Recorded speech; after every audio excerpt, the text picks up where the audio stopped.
মই 2018 চনৰ পৰা যুৱ কংগ্ৰেছৰ সভাপতি আছিলোঁ 5 বছৰ কাৰ্যকাল আৰু যুৱ কংগ্ৰেছৰ সভাপতি পদ মোৰ শেষ হোৱাৰ পিছত কংগ্ৰেছৰ হাইকমাণ্ডে মোক মাইনৰিটি সেলৰ বঙাইগাঁও ডিষ্ট্ৰিক্টৰ ৱাৰ্কিং প্ৰেচিডেণ্টৰ দায়িত্ব দিছিল। মই নিষ্ঠা আৰু সততাৰে 3টা বছৰ পাৰ কৰিলোঁ আমাৰ এই বঙাইগাঁও জিলাৰ মাইনৰিটি ৱাৰ্কিং সভাপতি হিচাপে। যোৱা এই আমাৰ পঞ্চায়ত ইলেকশ্যনৰ মই কুকিলা 11 নং কুকিলাক জিলা পৰিষদৰ সদস্য পদৰ প্ৰাৰ্থিত্ব বিচাৰিছিলোঁ আৰু আমাৰ বিধায়ক মহোদয়ে মোক আশ্বাস দিছিল যে তোমাক টিকেট দিয়া হ'ব, তোমাৰ জনমত ভাল, তোমাৰ ৰাইজে বিচাৰে তোমাক, গতিকে তোমাক টিকেট দিয়া হ'ব।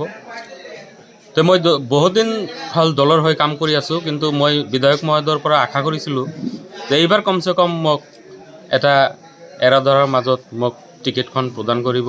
মই হাইকমাণ্ডৰ ওচৰত আবেদন কৰিছিলোঁ, কিন্তু মোক দলে বিবেচনা নকৰিলে, যাৰ ফলত আমি 10জন কেণ্ডিডেট আছিলোঁ, বাকী এজনক দিয়া হৈছে আৰু আমাৰ 9জন মিলি আমি নিৰ্দলীয় ঐক্যমঞ্চ বনাইছোঁ। সেই নিৰ্দলীয় ঐক্যমঞ্চৰ পৰা মোক কেণ্ডিডেট হিচাপে প্ৰক্ষেপ কৰিছে। মই অহাকালি আমাৰ নমিনেশ্যন ফৰ্ম ফিল-আপ কৰি জমা কৰিম।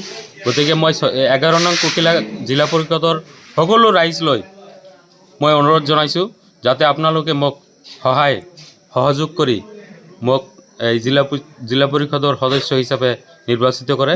তাৰ কাৰণে মই সকলো 11 নং কুকিলা জিলা পৰিষদৰ সদস্যবাসীক মই আন্তৰিক শুভেচ্ছা আৰু ধন্যবাদ জনালোঁ যে মোক যাতে সহায় কৰে। আপুনি কি পদত্যাগ কৰিলে নেকি?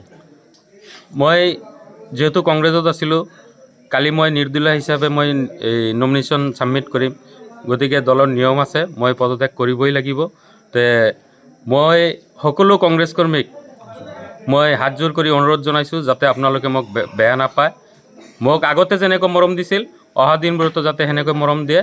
মই দলৰ নীতি নিয়ম মতে মই পদত্যাগ কৰিলোঁ, আপোনালোকে যাতে বেয়া কোনো মনোভাৱ নলয় মোৰ প্ৰতি। আপোনাৰ নাম? মোৰ নাম মোহাম্মদ ৰমেশ উদ্দিন। মই কংগ্ৰেছ দলত আছিলোঁ। আমাৰ উত্তৰ অভয়পুৰী বিধায়ক মাতেন খন্দকাৰ চাহাবৰ মানে পঞ্চায়ত ইলেকশ্যনত টিকেটৰ খেলি মেলি হোৱাত যোগ্য প্ৰাৰ্থীক টিকেট নিদিয়াত অযোগ্য প্ৰাৰ্থীক টিকেট দিয়াৰ বাবে আমি তাক প্ৰত্যাহাৰ কৰিছোঁ। সেইকাৰণে আমি এই কংগ্ৰেছ দলৰ পৰা দল ত্যাগ কৰিছোঁ। আমি একতাভাৱে, মই অকলেই নহয়, মোৰ লগত আৰু বহুত কেইজন মানে প্ৰবীণ কংগ্ৰেছ নেতাসকলো আছে। আপুনি কোনটো পদবীত আছিল? মই আছিলোঁ কংগ্ৰেছ দলৰ সম্পাদক সৃজনগ্ৰাম ব্লক BCC বুলি কয়, BCC পদত আছে। তাৰ পৰা পদত্যাগ কৰিছে কিয়? তাৰ পৰা পদত্যাগ কৰিলোঁ এইকাৰণেই আমাৰ বিধায়ক মাতেন খন্দকাৰ চাহাবৰ যিবিলাক কাৰ্যকলাপ ঠিক নহয়, সেইবাবে আমি এই দলৰ পৰা পদত্যাগ কৰিছোঁ। যিকোনো খবৰৰ বাবে যোগাযোগ কৰক 7099017330 লগতে 7099017110 নম্বৰত।